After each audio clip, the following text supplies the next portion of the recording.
We're live.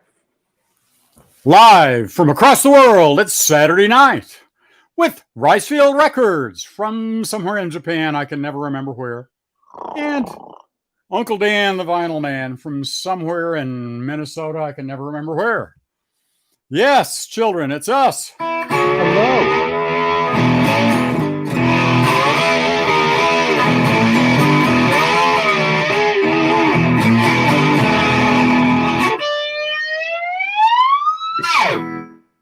Much better. Okay. Good to see you. Good to see you. Where's the Bobby? Bobby is we don't know yet. We don't know yet. We never know. We don't know. Well, okay. Well, let's hope the Bobby shows up. Yes. Okay. Do we have anybody with us? Anything with us? Anybody? With us? We have one person watching. Probably one of my big fans from other live streams. Okay. Yeah. Well, yeah. We could wait a minute. Let's see if anybody else joins. Sure. Or how about new acquisitions? I mean, or are there any? I can't think of any new news in the audiophile world or the vinyl community. That probably just my fault, but yeah, a lot of new stuff, Rhino Records, new releases, things like that. I don't really track that kind of stuff myself, and also I haven't been out of my apartment since last week. To be honest with you, other than going to the laundromat and unpacking boxes. But I'm making great progress, and I can show you my music room at some point during this live stream to show you that my pathetic excuses will be drying up pretty soon. Yeah. No, I'm sure we'll have more pathetic excuses running. That's kind of your métier, That's your my modus operandi. My modus operandi. Yeah. But I do have some records to show from my collection to talk about, and I can show you some new speakers and the challenge that's going to be my music room, because it's going to be a challenge, and I'm going to need some help. Yeah. I don't know what the therapy situation there is like, and whether that's covered by your insurance. We have national health insurance here, and probably is. But I'm a happy, healthy, positive-minded individual. So, nevertheless, I still like you. I know. Or I pretend, or at least I pretend to. But as I like to say when I used to go on a date, let's talk about you for a while. Okay. How was your week? Any record store jaunts? I didn't get to any record stores this past week. Okay. I've been kind of busy with other projects. I got one album which came in the mail, and I haven't had a chance to open it yet. Let's see that. James Cleveland and the Angelic Choir. So he hired angels for what's the going rate for angels these days? Is it a per diem rate? Is it an hourly rate? Is it Well, this was originally from '62, although this is a reissue. So, and I know it's a reissue because of the zip code on it. I think you see the zip code there. Let's see. Newark, New Jersey, a lovely, lovely city. 07105. In '62, that wouldn't have had that zip code on it. So this is a reissue. The Reverend James Cleveland was an important in the African American gospel tradition. And this is a gospel album. Peace Be Still. Gospel. Yeah, Peace Be Still. Jesus Saves. I Had to Talk with God. Where He Leads Me. Shine on Me. The Lord Brought Us Out. I'll Wear a Crown. I'll Be Caught Up to Meet Him and Praise God. This is really a service album. These are, you can go online and find all these on YouTube, all these songs on YouTube. So I've heard it there, but I will, when I get a chance to sit down and listen to it, And actually, it's kind of opening anyway. I could whip out my knife and open it for you. Could you? Well, if you do that, let me say hello to Mariusz while you're getting your Bowie knife. Mariusz, it's so great to see you here. You're such a great guy. Mariusz! You are a video wunderkind, and just keep doing what you're doing.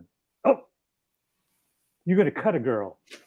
I wouldn't cut a girl. But look at that. Look at How do you know? How do you do it so that it doesn't cut through the cardboard?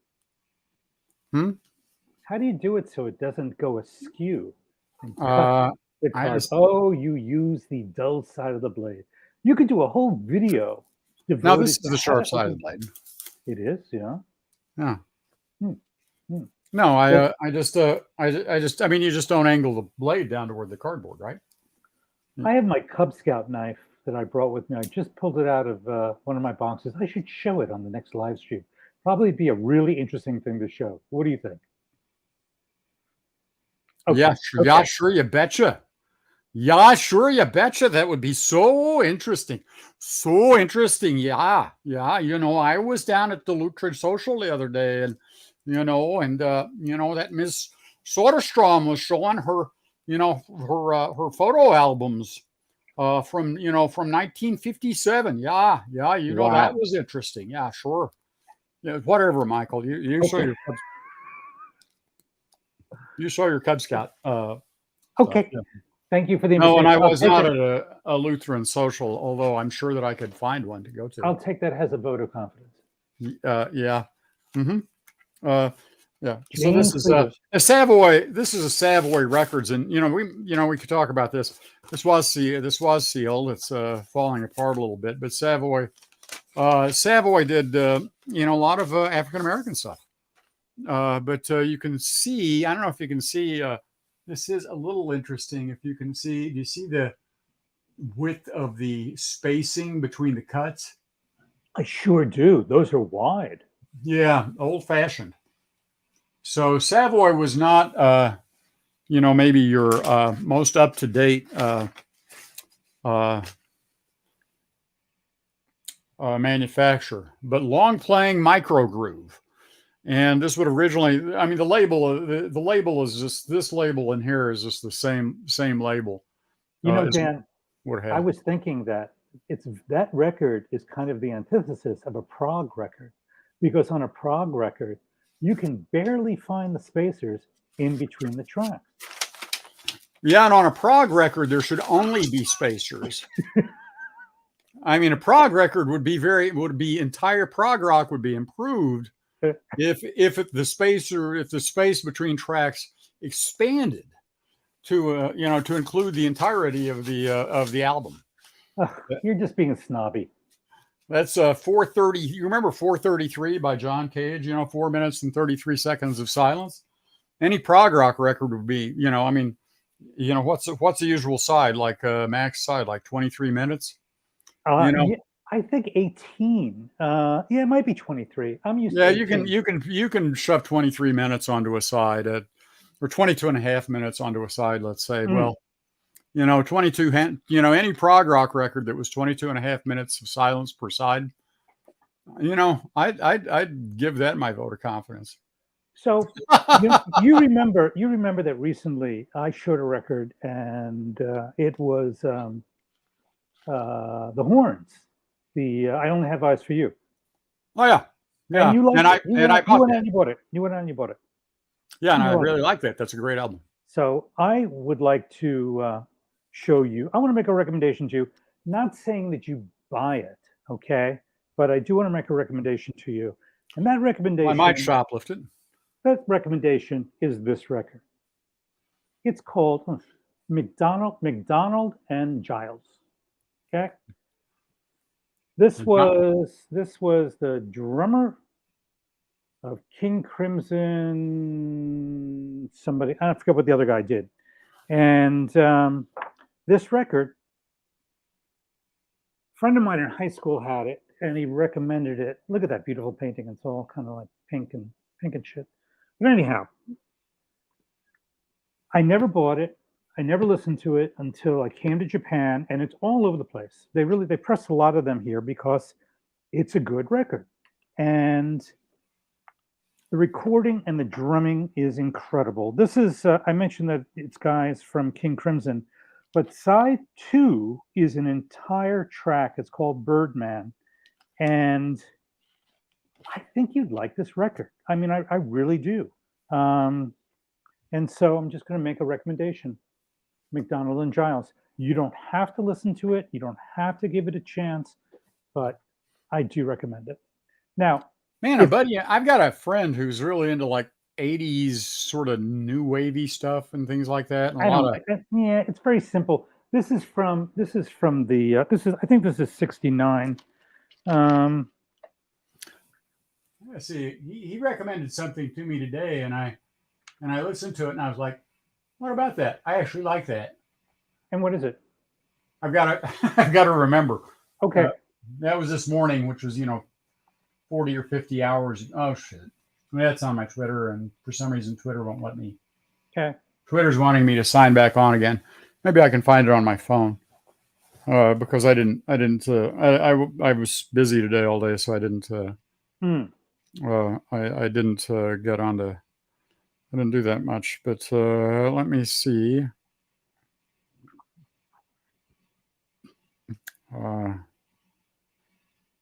Garbage. Okay, yeah, they're an 80s band, redheaded singer. Yeah, they've got some. They wrote some good songs. Only happy when it rains. Yeah, it's a good song. I wouldn't. I'm not going to go out and buy everything by him, but right. It's a good song. Yeah. So I'm like, yeah, I'm not a complete snob. No. I mean, pretty close, but not complete. No, I look, I know that what I generally like is American roots music. And and Cesar Romero agrees with me. Mac and Giles is a great album. Well, I'll find it. I'll find it on YouTube. I'll give it a listen. Give it a listen. Give it a listen. And can I make another recommendation to you?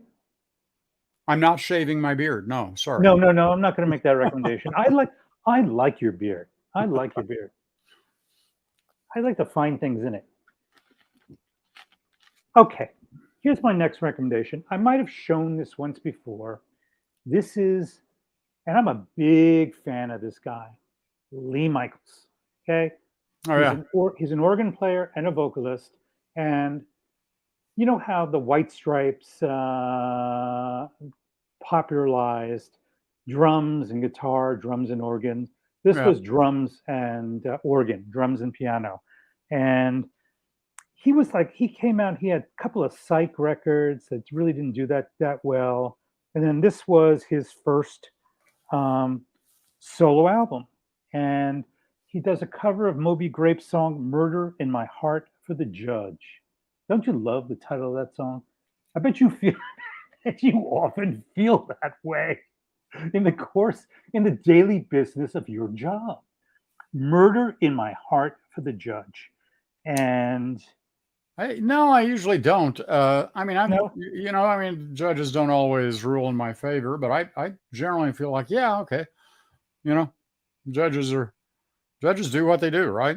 And you gotta, they're human, and they're overworked. They're almost always overworked, which is something that people really don't understand about judges, is that judges in the American system are almost always overworked. I can believe it. So, and I mean, badly overworked and so kind of abused. Yeah. So yeah, I don't. Yeah. No, what that reminds me of is the Pat Hare song, the song by Pat Hare, who played guitar some for Howlin' Wolf and others, and released his own song called "Gonna Murder My Baby." And a couple years later, he murdered his baby and went to prison for it. So, planning's a good thing. Yeah. Yes, I would say. Might I acknowledge Dusty? Dusty has the greatest voice on YouTube. I think he does radio work because It's deep and it's smooth and it's rich, and Swooning like he participates on another live stream, Groovy Lisa's live stream. So I Groovy welcome Lisa's live stream. I like Groovy Lisa's live. I don't know Groovy Lisa's live stream. She's been around for quite a while, and she does long marathon live streams, like things I could not do, like 3 or 4 hours, and I just don't have that gift of gab. I could talk that long. I wouldn't want to subject anybody to it. Yeah, no, it's. I mean, I can vapor on forever. More show and tell. More show and tell. Yeah, sure. Oh, don't let me twist your arm. Yeah. Go ahead. I guess. Now this record if you insist. This record was brought up on a live stream by. Hold on a second. Shouldn't I change here? That's not my new acquisition. Unless you're giving those to me. If you want to send them to me. No. There we go. I think a contract was formed there. Okay.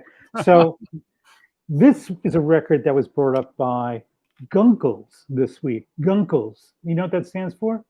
Gay Uncles. And that's a live stream. I think it's 4 or 5 guys. I forget their names. They have all huge collections. Yeah, I've seen some of that before. They devoted a whole live stream to Mavis Staples only for the lonely. A whole live stream. Okay, to one record, which I thought was really, really ballsy. Well, Mavis Staples is pretty great, though. Yep. I mean, Dylan loved her, right? Dylan actually. Know that. Yeah, Dylan loved her, and toured with her, performed with her, and I believe, and somebody in the comments, please confirm this. I believe that Dylan proposed to her at one point. Proposed marriage to her, and she turned him down. Okay. So, yeah, I mean, I'm not sure that that was all that unusual a thing for Dylan to be doing, but my memory is that he proposed marriage to Mavis Staples. I wonder what her reason was. I mean, probably a marriage to him would have eclipsed the Staples singers. So maybe she did it for family. Maybe she I don't know that his whole world would eclipse her. And she yeah. I mean, that's what happened. Susie Rotolo, right? Or Rotolo, the freewheeling girlfriend. And we have another luminary from the vinyl community, Breakfast King of Loyola, who says Mavis Staples is on tour right now with Trombone Shorty, Ziggy Marley, and Robert Randolph and Family Band. You know any of those acts? Yeah, I've got some Trombone Shorty. And I have some Robert Randolph on CD. Great Sacred Steel. Started off with Sacred Steel stuff, right? Sacred Steel guitar, a lap and pedal steel guitar, and incredible. I mean, incredible musicians. Ziggy Marley, I don't have anything by Ziggy Marley, but I mean, what a pedigree. I mean, there are times I think that, Bob Marley was just such a tremendous talent. There's a live performance of No Woman, No Cry that he did in Boston that I go back and listen to pretty often. Because it's just such an incredible performance. His beautiful guitar break. I can't remember the guitarist, but beautiful guitar break by a guy playing a Les Paul. Just a very, very tasteful, very soulful, very, just a great tone on the Les Paul on that. But you can find that live Boston, No Woman, No Cry. Maybe.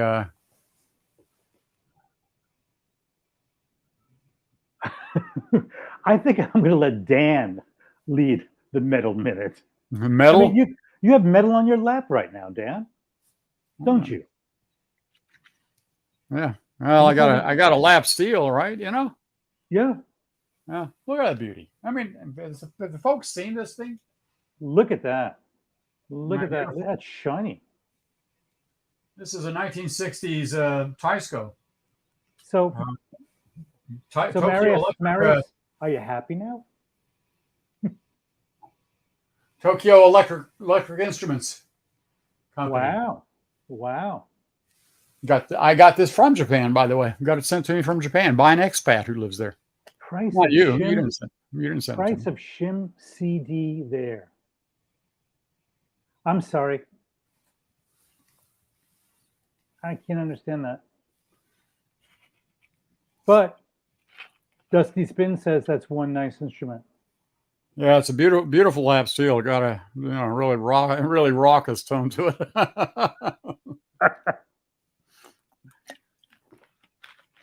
I've been listening a lot this week to Lucinda Williams' new album, which I don't have with me, sitting in here. Her new album, "Stories from a Rock and Roll Heart." I showed it last week or week before, I can't remember, but I've been listening to that this week, and I want to do an Uncle Dan on Lucinda, because she has some of the best, to my mind, some of the best albums out there, and but that's where my heart is, the sort of that sort of thing with her real roots approach to stuff, and that's the stuff I love, is for the most part. I listen to classical, I listen to jazz, and even like Sun Ra and Ornette Coleman, some Albert Ayler, although I can't quite get not warmed up to Albert Ayler as much as I like, some Don Cherry and people like that, but oh yeah, Mariusz. That's very cool. So love Sonny Rollins, but where my heart is in roots, American roots stuff. So we kind of had a topic in mind today, and seeing as how we're near the halfway point, we might want to delve into that topic. Okay, let's put the topic up, and then I've got to get audiophile badge of honor. Now I've got a special hat that I need to wear. You prepared. Yeah, my hat. Some bitch. You prepared. Yeah. So my hat. This is my special audiophile hat. Nice. You see. Nice. It's got the A on it to show that I am an audiophile. Right. I can't see. I got to get it on right, so you know that I am an audiophile, right? I didn't know that. What does that mean? It's a beautiful letter too. Calligraphy. I think calligraphy. I'm not. Yeah. Well, this is an artisanal, hat, handcrafted, artisanal. I don't know how to pronounce it. I only write it. It's an artisanal hat. It's handcrafted, and it concentrates the sound waves into your head. So I'm going to start selling these to other audiophiles for the low price of $499.95. So if you're an audiophile, you need to wear a hat like this. It comes up to a really nice point, and this is especially great for listening to your craft work with, because it is, of course, craft paper. Yes. Yeah. But it's kind of like a fez. It reminds me of a fez, only it's longer and sharper and pointier. You don't know do you not know the dunce hats? That's the king of Loyola. Yes. Asking that very Yes. question. Is that a dunce cap? Of course. God, that was the joke. Oh man. you know, You need to be sitting in a corner. yes, Dunces yes. need to be seated in a corner with their Well, but this faces is an towards the audio. camera. This is an audiophile hat, so that may tell you what I think about it. Yeah. Yes. Yes, audiophile. The term has divided community. So yeah, so it's and I wanted to. I that was one I wanted to do because I wanted to get people angry, other than just by being myself, which is usually how I get. It's like the old joke. What does a CPA use for birth control? And his personality. So that's how I usually get people angry with me, is just by being myself. But yeah, no, audiophile is such a funny term. I mean, it's it should just be. Yeah, and I was thinking about it because last week, and I can't remember who mentioned it. We were talking about Melinda Murphy and the audiophile stuff, and I was thinking about it. And I usually do, kind of, because I'm a snob because I'm an anti-snob, right? I'm so anti-snobby that becomes a form of snobbery on my part. But I mean, yeah, it is. It's a term that can be a barrier to entry. No, for sure. Which is sure. And that's one of the things I really dislike. I don't like gatekeeping. And so that's my problem with it, because to be an audiophile, I mean, what does, it typically means you really need to spend a bunch of money. You have to have your room treatment, as you worry about. So,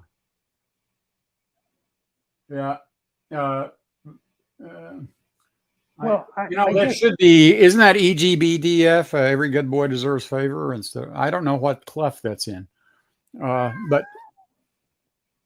I like that one. Which one?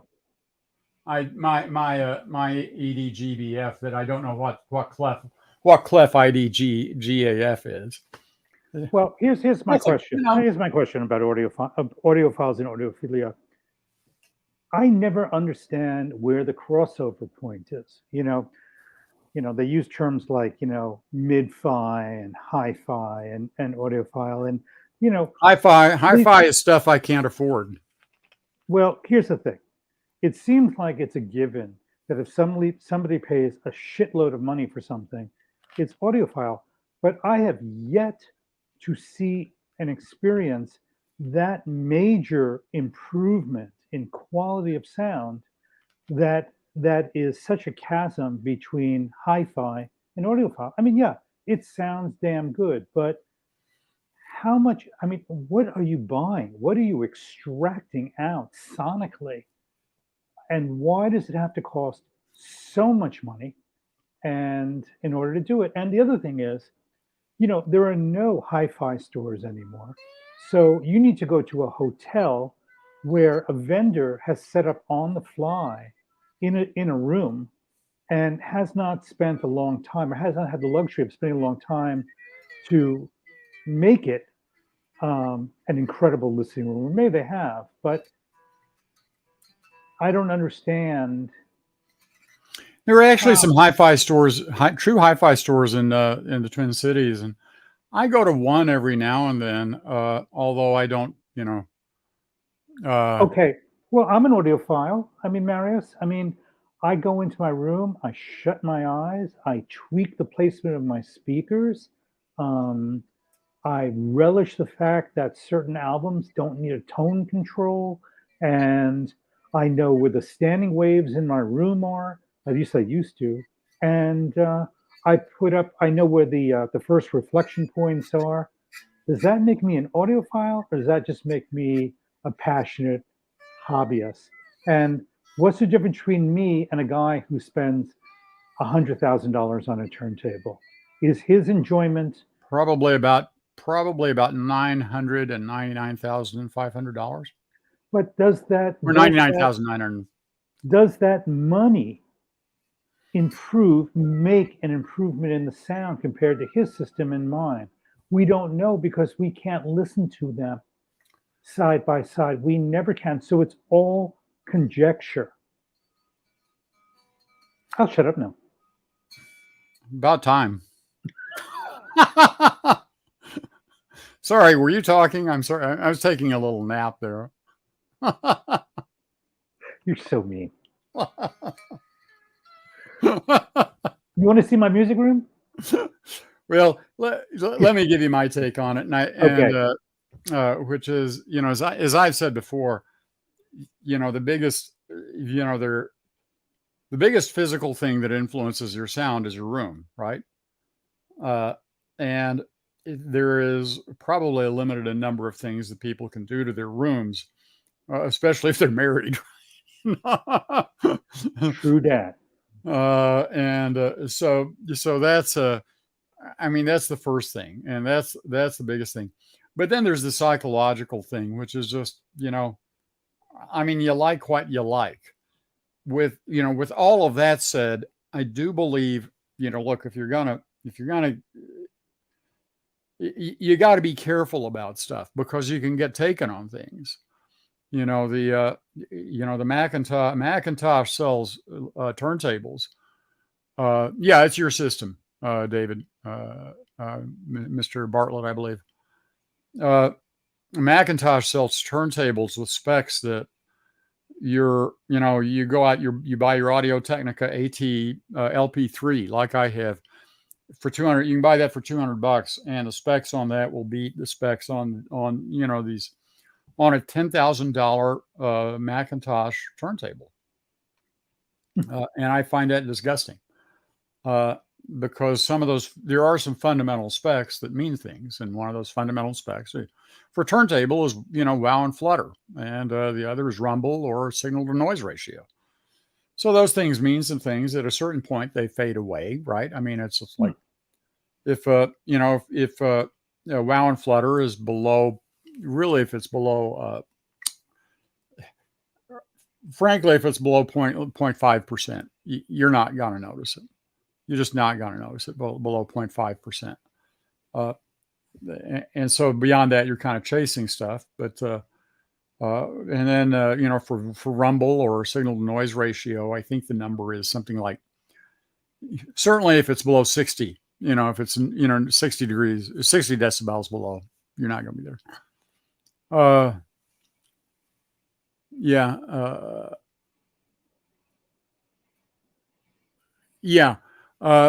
Well, I mean, the audiophile, things like, Stereophile magazine and What Hi-Fi and stuff like that, they'll love stuff that's really expensive, just because, and it seems to me it's just because it's really expensive.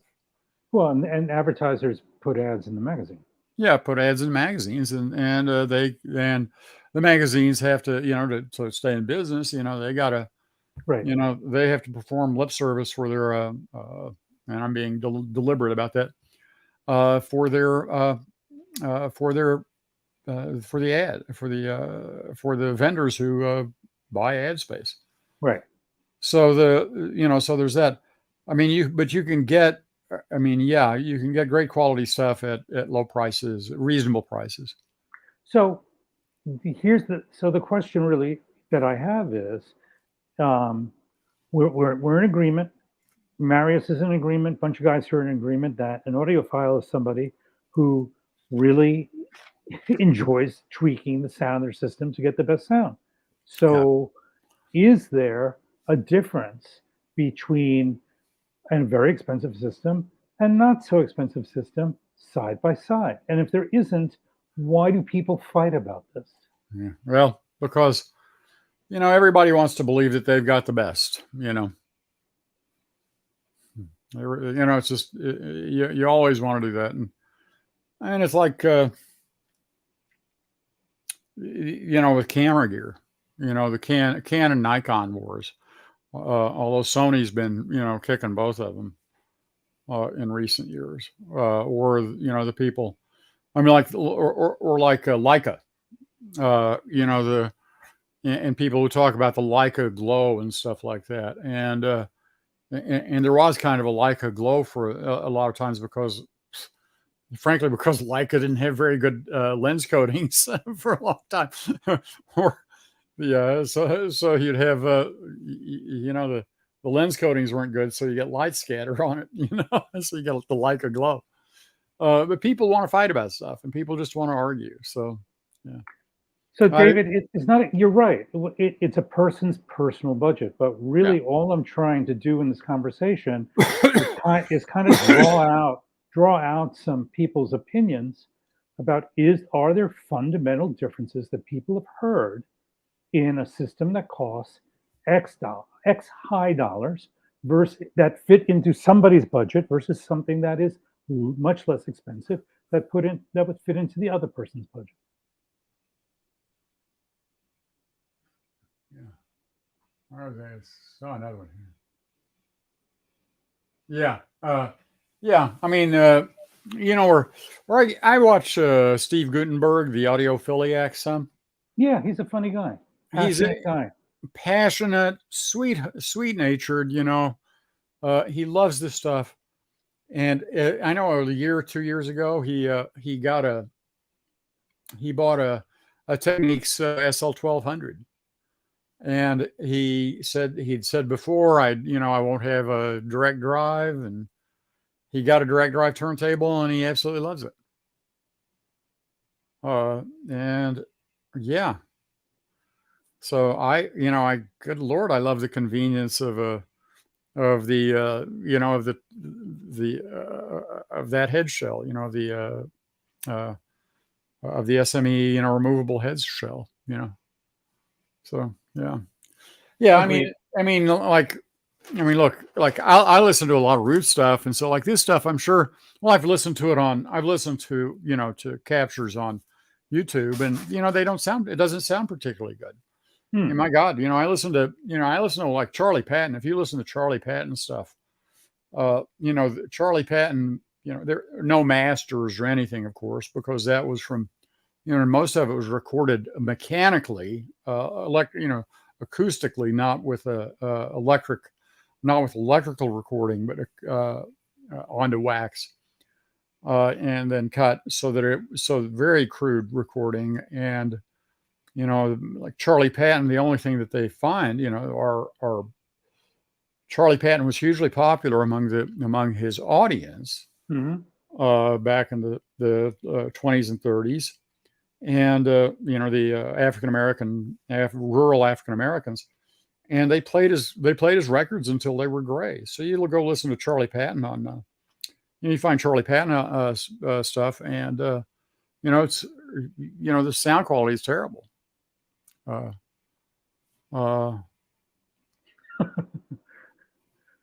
True that. Yeah, I see Dusty Spins there. How great they are. Yeah, I mean, and people get into a lot. And I appreciate it that people know, well, who was the engineer and all that sort of stuff. And I was like, well, yeah, I'm like, I want to listen to the lyrics, and I can, and I want to listen to how the person's phrasing. Whether a vocalist or and like I've been listening to the new Lucinda Williams, and I think there was maybe a deliberately lo-fi. Oh, one famous album is Neutral Milk Hotel's first album, right, which was recorded onto a 4-track cassette player, right? 4-track cassette tape, and it's famously, I mean, it's a pretty crummy recording quality, but it's a great album still. Yeah. I don't have it on vinyl. I've only got it on CD, but that's a great album. Mm-hmm. So, but famously recorded onto crap equipment. So yeah, a $250,000 turntable. I mean, that just seems to me it's like that's really eye candy. I mean, I've got an FFYX that I paid, I paid $6,500 for it, right? And $500 shipping. That's a lot of money. I've bought most of the cars I've owned for less than that, right?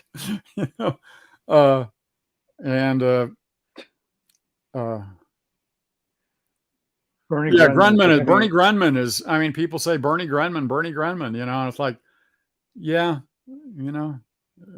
it's Although it's still to me like, Val Kilmer, more cowbell, right? In answer to your question, Star Power, don't know. Don't know. Oh, you're kidding me. $50,000 on a tone arm. Wow.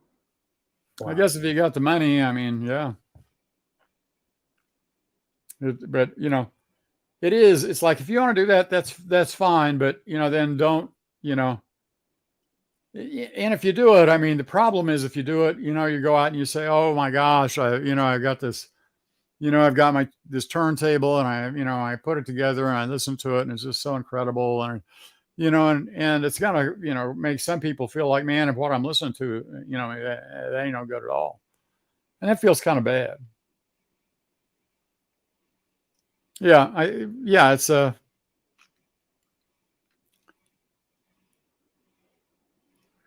yeah. Well,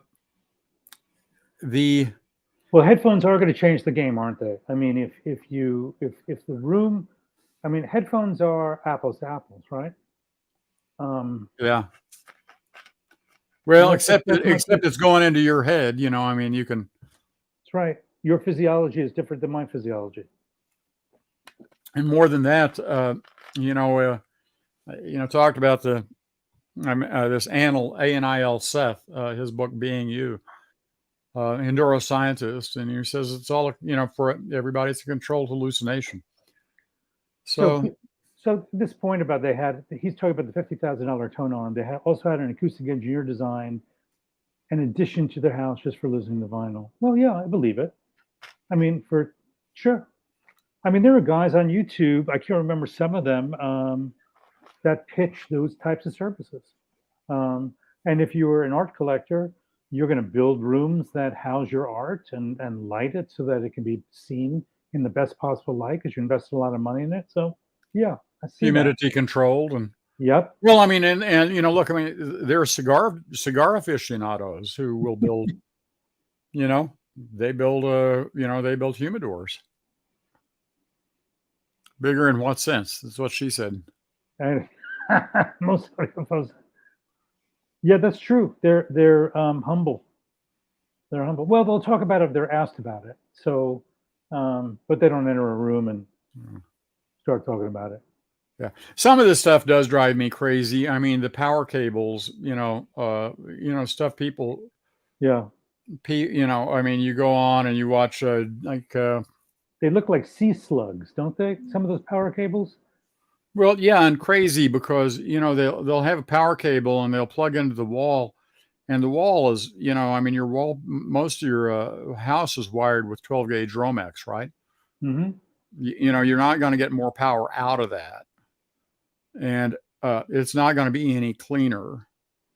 But they bring the power straight. They bring the power. They go beyond the Romex and they bring the power straight in from the street. That's what Fremer did.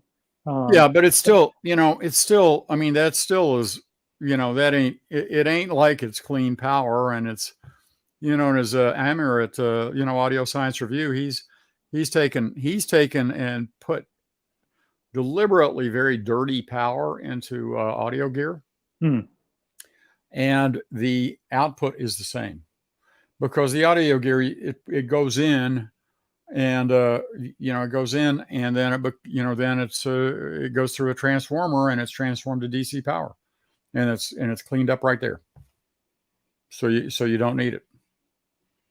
Or you can go buy I've got a Sony PSX 600 turntable that I bought, and I bought a European spec, so it's 220 volts. I had to buy a transformer to go from from my house current 120 volt to the 220, and it's a transformer. So the power that comes out of that is nice and clean. Yeah. Yeah, I mean, they're they sell audiophile outlets. They do. Yes, they do. I've seen them at Big Camera in Japan. Yeah, audiophile outlets, and it's it isn't going to help you a bit, but you can get people who will swear that they've installed it and it sounds better. Mm-hmm. And so So that stuff does drive me nuts, and some of it I think borders on fraud.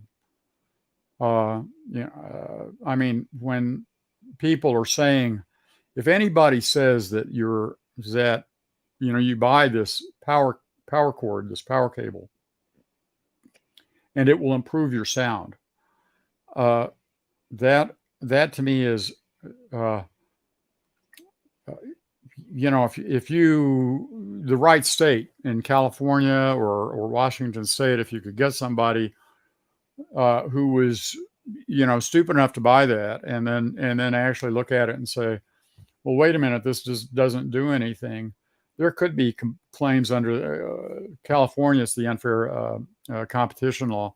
UCL, in Washington State, it's the CPA, Consumer Protection Act. But some of those things are, I think it goes beyond mere puffery into claims, into what would be verifiable claims that can't be verified because they're not true. But there are disclaimers. I mean, all smart manufacturers would say, your experience, this is just suggested, your experience will vary, therefore we are. Well, they will, people will try to, give with one hand and take away with the other. But, the real barrier to getting any claims out of those, any lawsuits out of them, is the people who invest that much are going to believe. It's like people who are scammed in general. A lot of times it's hard to get people to bring lawsuits out of scams. Two basic reasons. First, people never want to admit they've been scammed because it's embarrassing. And so they don't like admitting they've been scammed, and so they just will pretend they haven't been scammed, and they will convince themselves that they haven't been scammed. It's shameful. It's shameful. If you've been scammed, that's admitting that you were duped. Mm-hmm. And people don't want to admit that they've been duped. So and people will do almost anything to deny that they've been duped. And they'll believe almost anything and say, yeah, I know I haven't been duped. I couldn't have been duped. I'm really smart. You can't dupe me. Jay YouTuber. I don't know who that is.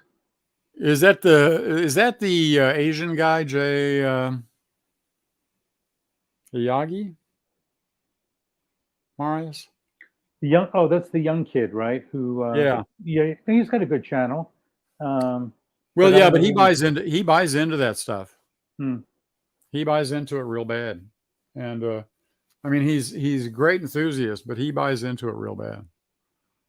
So,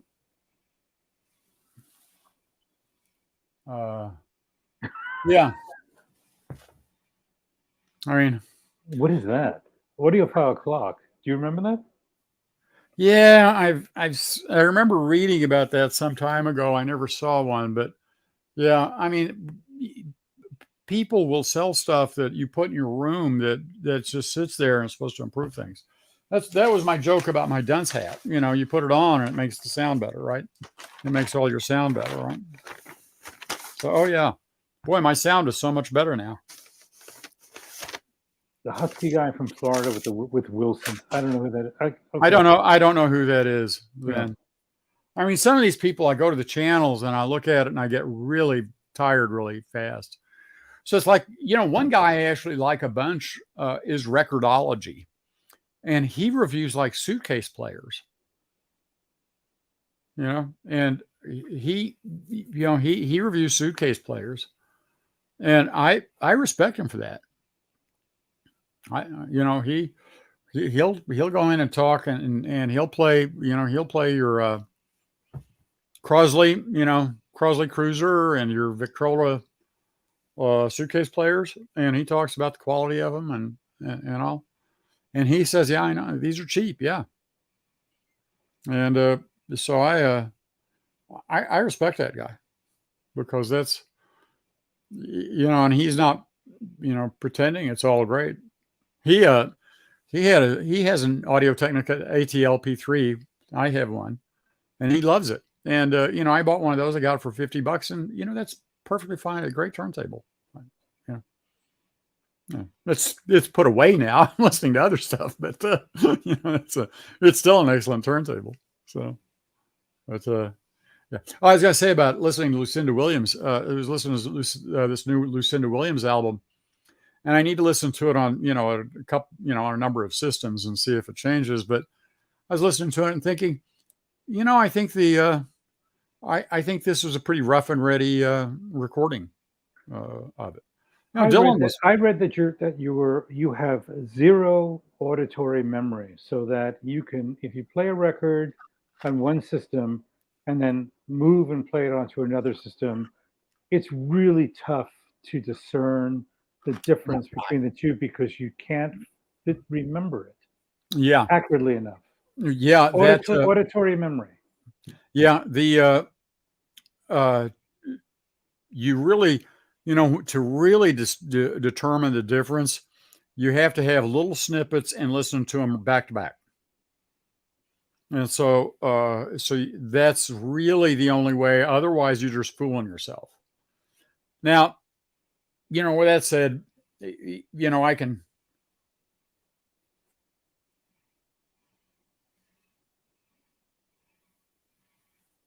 Yeah, the 250,000 monoblocks.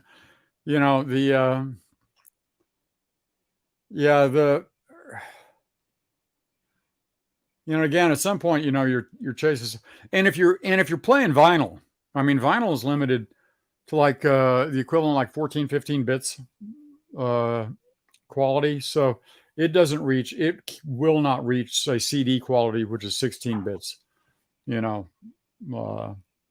16-bit quality. So, I think you just pissed off the entire vinyl community right there, Dan. Are those no, you can't. There is. I mean, if there's pitchforks. If there is in terms of the information available on vinyl, you cannot get the information on vinyl that you can on on CD. Now, famously, early CDs were, they were still being mixed. They were being mixed by people who were used to mixing vinyl, and lots of things, but lots of issues there. But your basic 44.1 capture, and your 16-bit CD is going to have more information available on it than an album will have, than vinyl will have, and you cannot capture information that isn't there. I mean, it's I'm convinced that people like vinyl because it's got a little bit of inevitably will have a little bit of distortion. And they don't like people actually don't like it with when it's real clean. It sounds too, so yeah. But I'm struggle.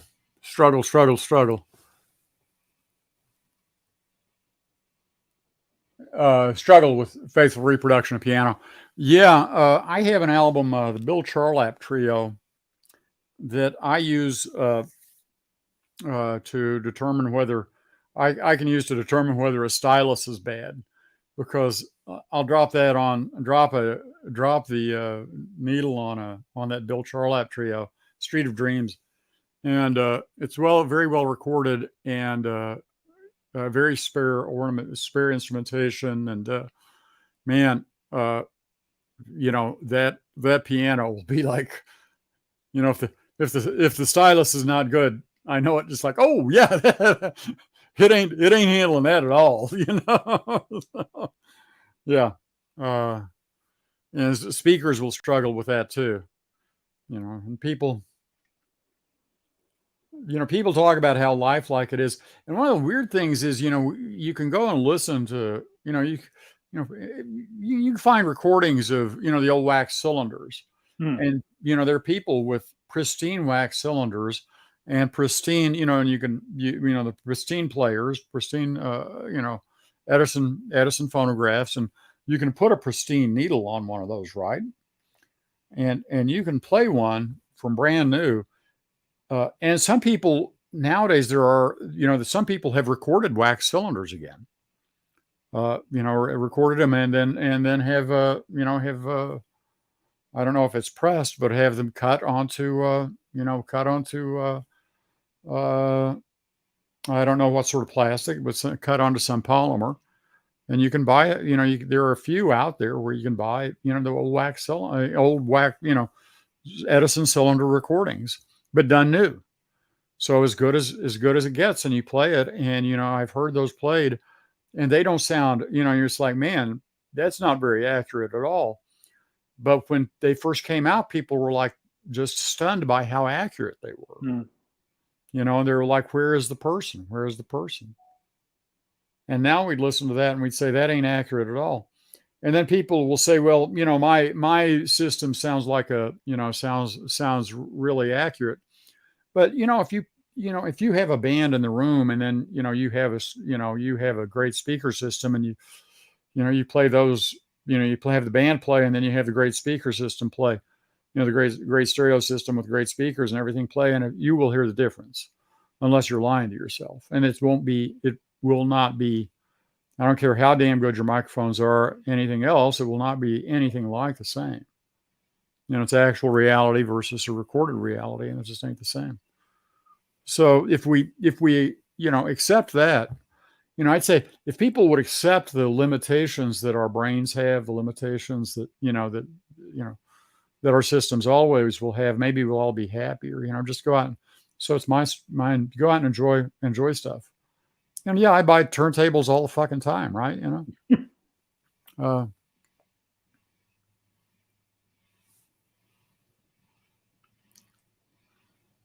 uh, 95 to 105 decibel peaks. Yeah, my watch will yell at me if I go over 90 decibels. So, and you really shouldn't. No system comes even close to live music. So, it's like it ain't real anyway. It ain't gonna sound real, right? So, yeah, it's like.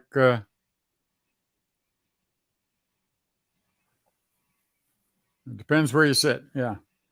So anyway, yes. Anything anybody? We're at 9:00. Anything anybody in the comments wants us to vapor on about, or anything? Anything there? Any questions? What's that? Peaks. Yeah. In other words. we keep both hitting it and turning it off. So why don't I show you, Dan? Why don't I show you where I'm at, real quick with my. Okay, yeah, let's see that. Okay, hold on. All right, so add this to the room. Okay, hold on. Is Bobby there? Oh no, you're going remote. Yeah, I'm going remote. Hold on, and I really got this worked out today.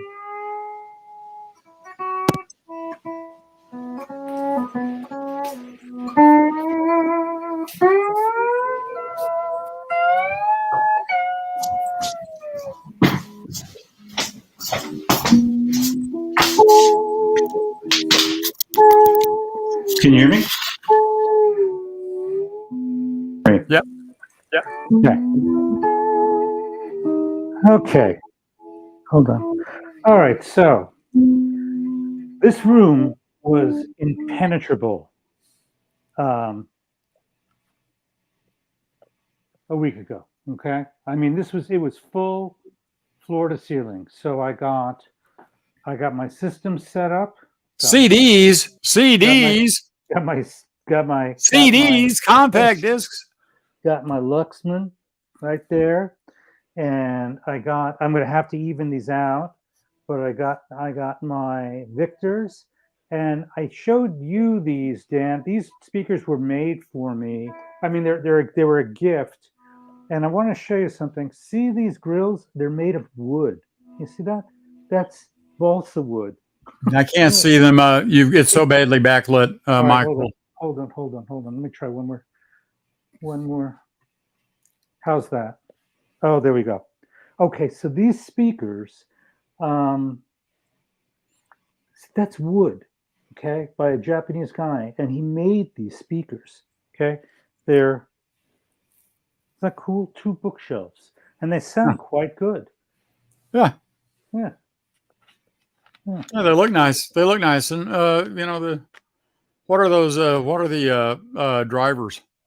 The bottom one is Bose, and the top are I forget which tweeter manufacturer. What size driver? I'm sorry.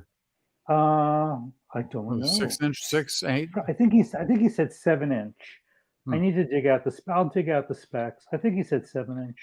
They're Acoustimas, Bose Acoustimas for the bottom ones.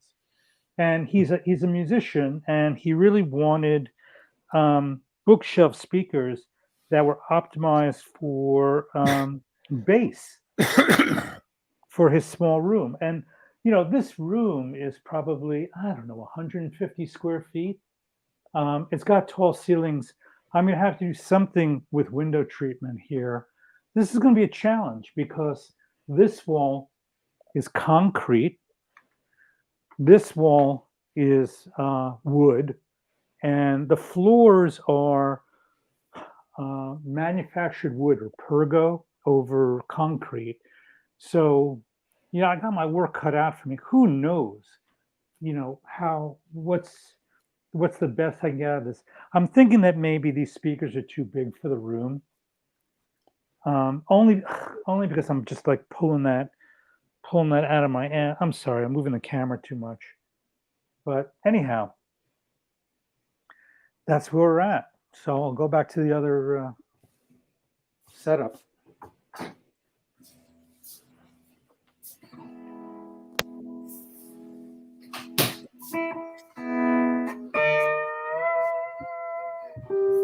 Oh, yeah, like that.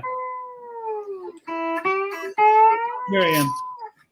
What's Waxer's little toy? What's that about? Oh, wax time. Okay, yeah. I hope you're tremendous. Yeah. There's been a guy around here's had one of those Denons exactly like yours for sale lately. So, what did you think? What do you think? Think I got my work cut out for me? Yeah. The one thing too is that I think that rooms. No, I know. Area rug is probably the best thing to do.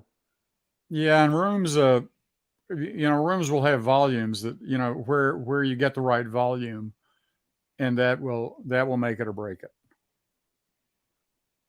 So I think you may be looking at just what's the volume you have. What volume can it take, and I just think that sometimes it seems to me I hit a sweet spot on volume, and at that point it's sort of like guitar amps will typically have a volume spot where they sound, where they'll sound best. So that's me. Yeah, I didn't think that was me.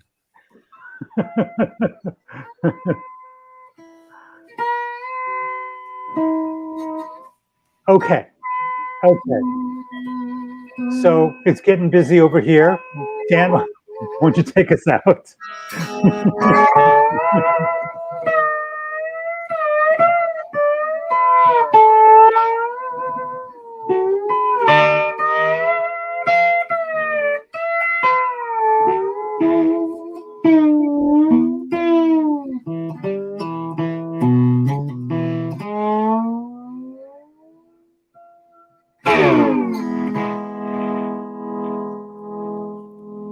It's that time, children. Yes. Times. Yeah. It's that time, children. We're going to pass the collection plate. Yeah. pass the collection hat. Yeah. Put your money in here. Hit like and subscribe.